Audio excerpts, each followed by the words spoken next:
What's up, everyone? Welcome to our MLB Trade Deadline review video. We're going to review the trades that happened on Friday's trade deadline, as well as the days leading up to it there, and give our reaction, what we think of the trade, what we think of the buyers and the sellers, and everything to do with the trade deadline. Well, let's start off with the Yankees and the Cubs. Anthony Rizzo is now a Yankee. Longtime Chicago Cubs moving on. Yeah, a couple decent prospects going back for him, and I think the prospect haul may not have been the biggest with this trade, just because Rizzo is likely to explore the free agent market. They were having extension problems, so the Yankees weren't necessarily going to overpay for that because they knew the Cubs needed to get rid of him. Cubs were the biggest seller this trade deadline here, but a good pickup by the Yankees to add that power bat there. Luke Voigt's been a little injury prone at first base there. The infield, just in general, their guys have been a little injury prone in the Bronx this year. So Anthony Rizzo comes in and gives that much needed pop to really make a playoff push in a very tight AL East right now. Now, full power, who do you throw on DH?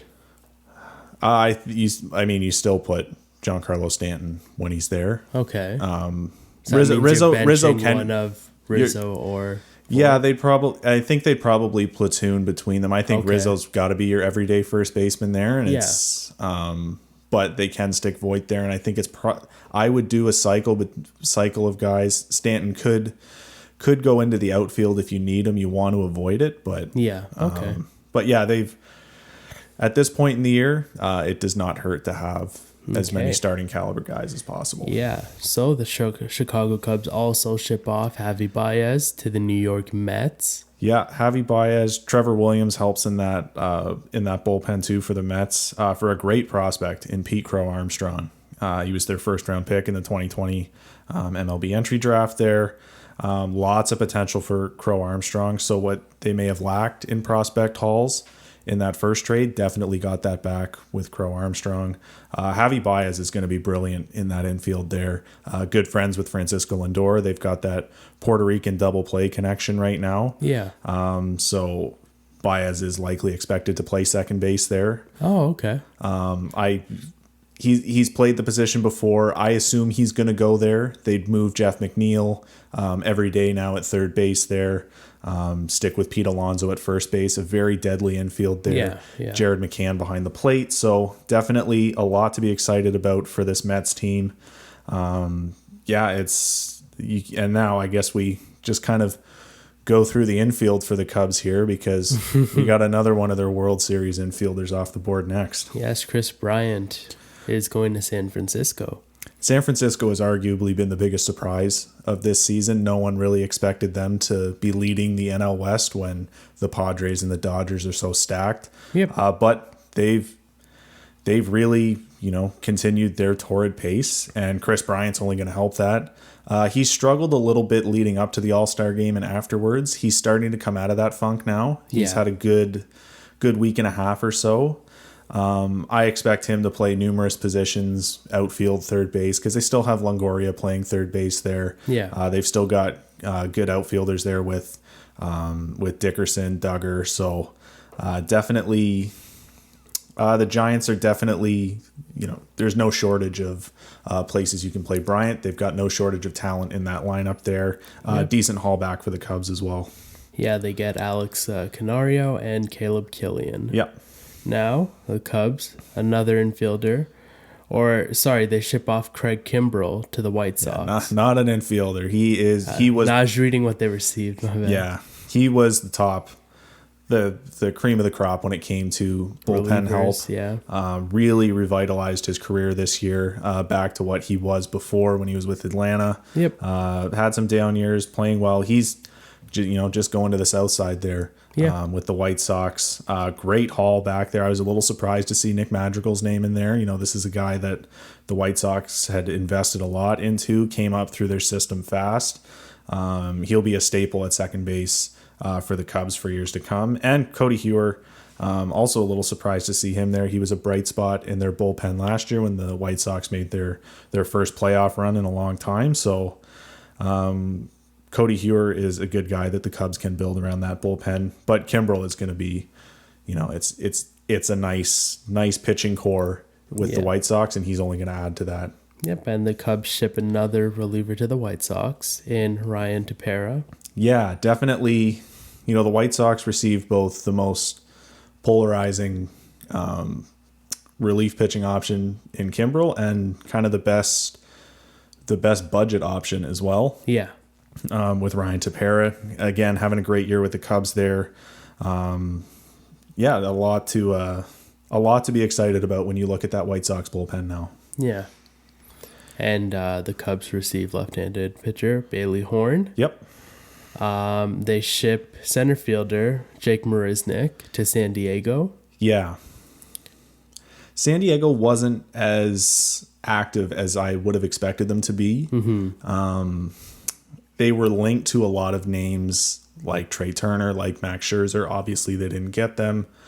Jake Marisnick will help in the outfield. He'll help with the bats, especially if there is injuries. He's capable of starting. Was on that Astros World Series winning team. Yeah. Anderson Espinoza is a very interesting name. Now, when he was coming up with the Red Sox, he was considered one of their top prospects. He was supposed to be a front-end starter. Lots of potential when they signed him. Espinoza, a lot of injury problems. He's one of those guys that has a lot of potential, but with the injuries, is he able to live up to that potential? Mm-hmm. I think with the Cubs, he now has an open opportunity to get to the league a lot faster.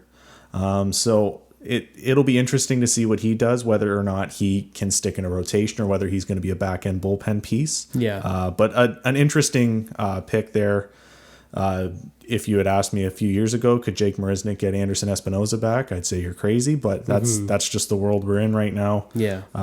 Good pickup by the Cubs to get Espinoza, though. Now moving on to the Nationals and who they've sold.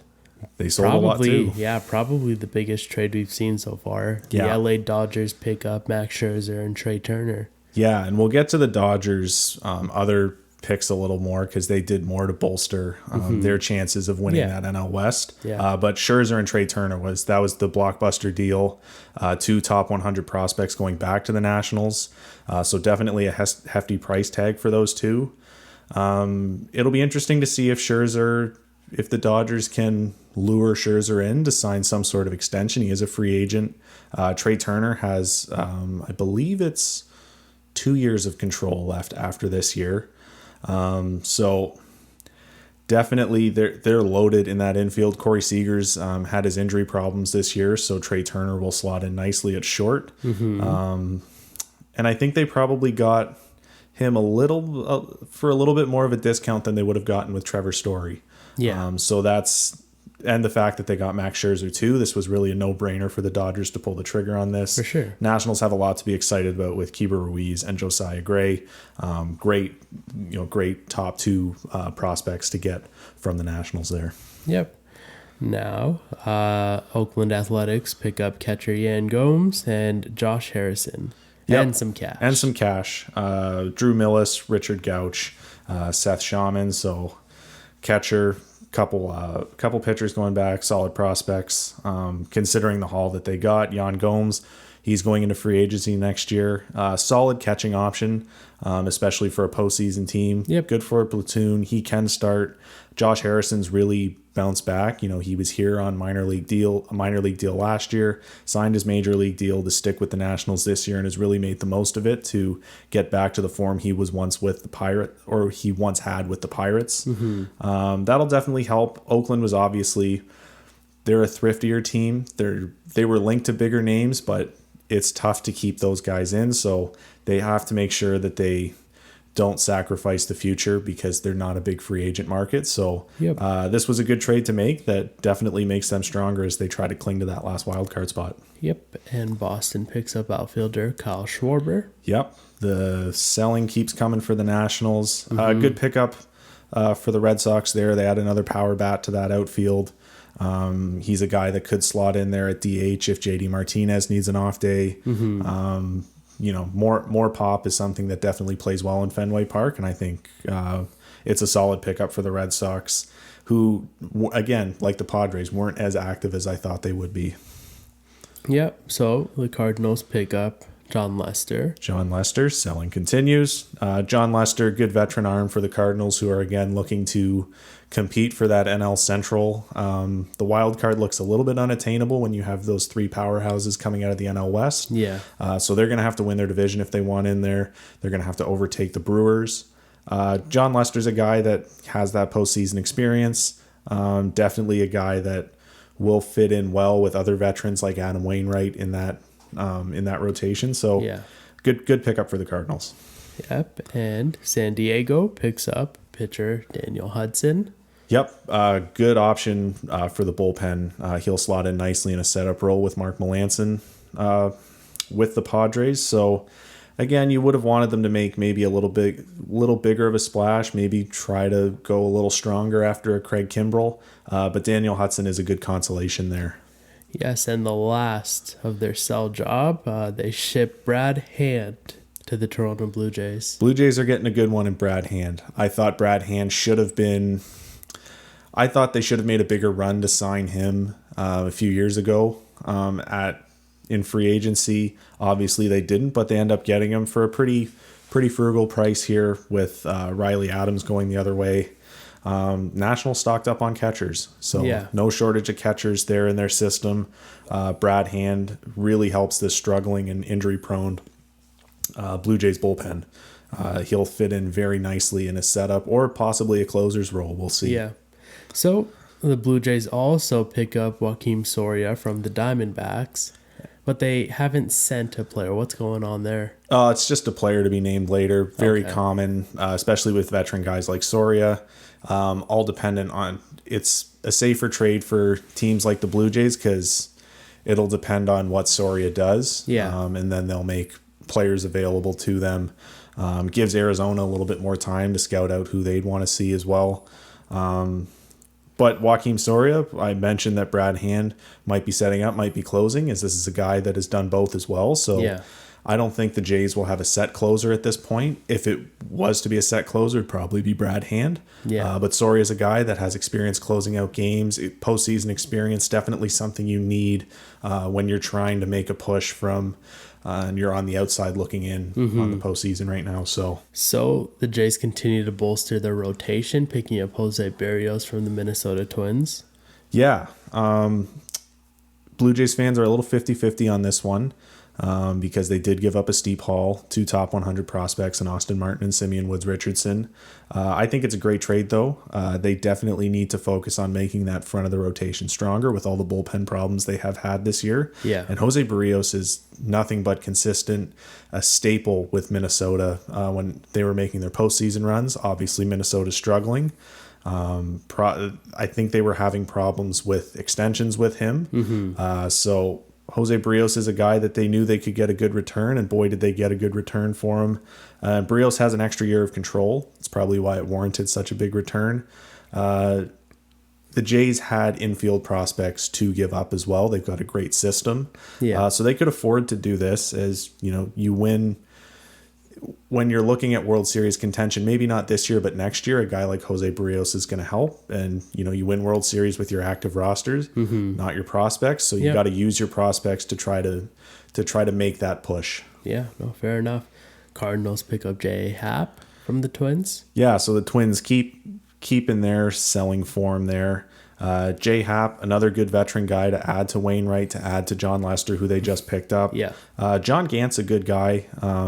To get back for the Twins there. Maybe you put him in the bullpen. Maybe you stretch him out as a starter. Lots of options there, but he's definitely a guy that is major league ready for the Twins. And Minnesota continued to sell.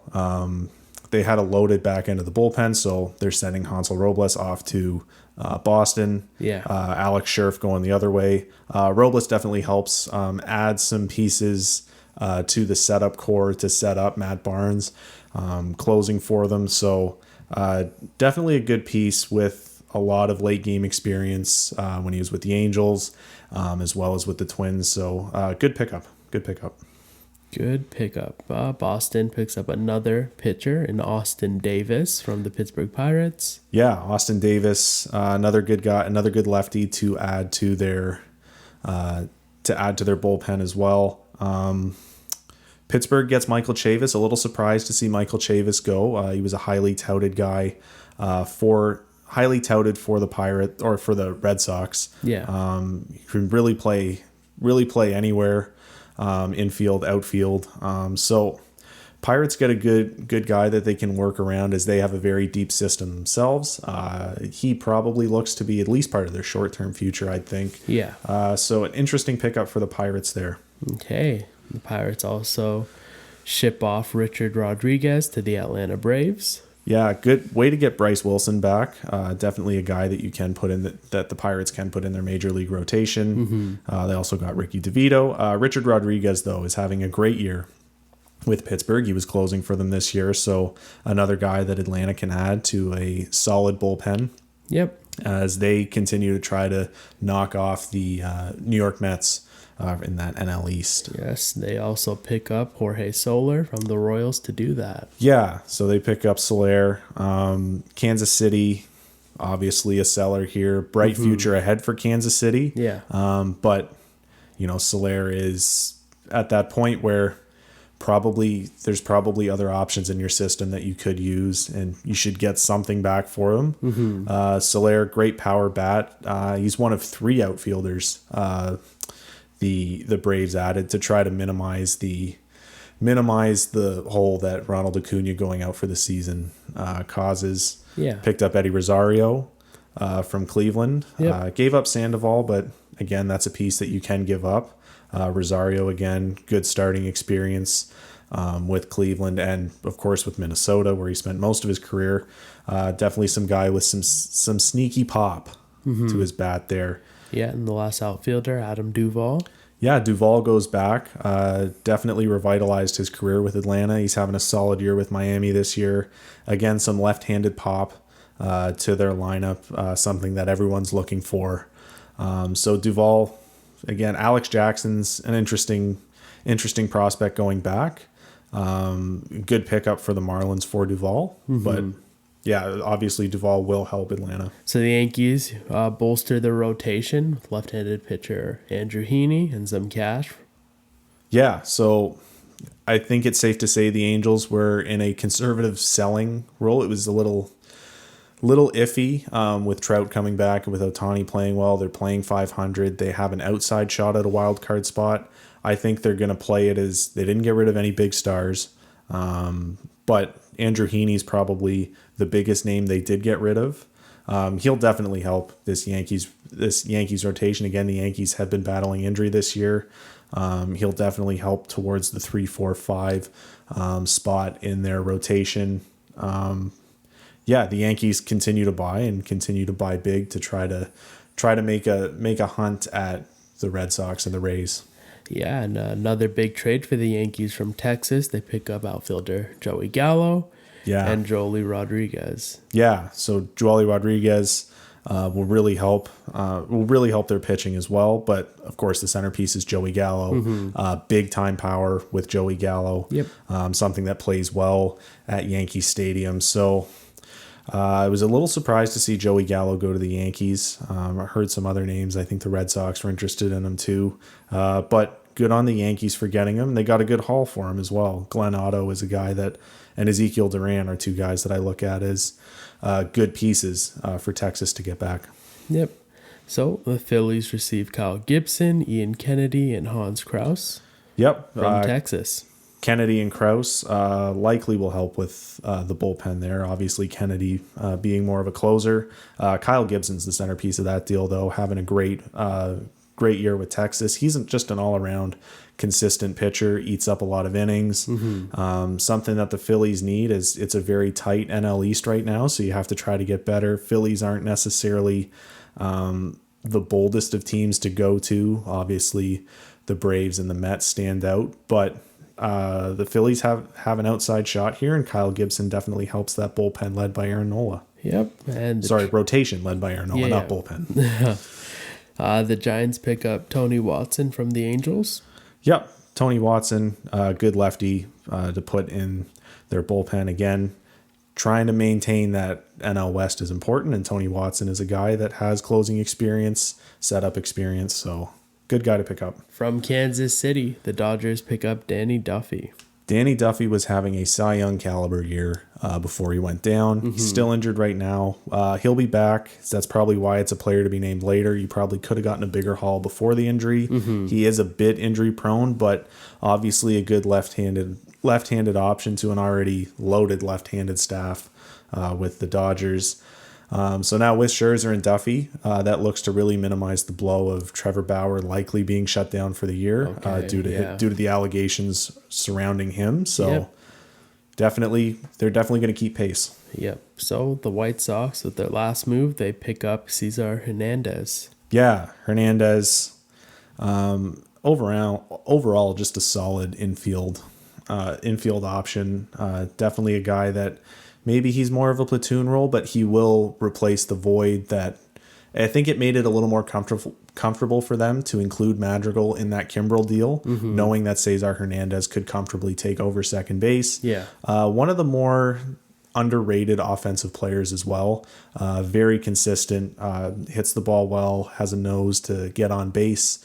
So yeah, I like the pickup there. Didn't give up a whole lot in Connor Pilkington. Yep. Was a little interesting. Both Houston obviously leads the NL West right now.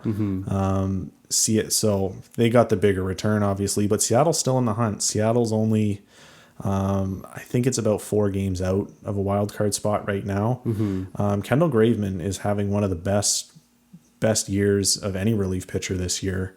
And a lot of Mariners players were upset by this as they feel that management didn't consult them on this at all, that Jerry Dipoto doesn't want to win, as it's a really puzzling move, and they didn't pick anyone else up. They were linked to guys like Whit Merrifield, probably had an outside shot at guys like Trevor Story to fill that infield, and they didn't. This was the only move they made, as Abraham Toro and Joe Smith definitely help, but in a bullpen and a bench role.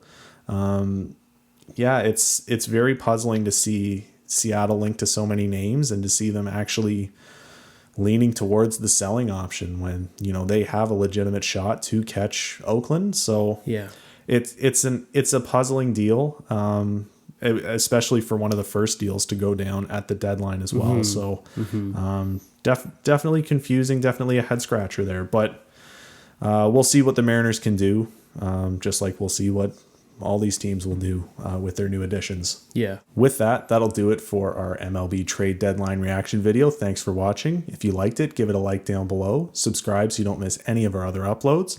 Comment down below what your thoughts were on the trade deadline. If you liked what your team did, didn't like what your team did, let us know. And with that, we'll see you in the next video. Peace.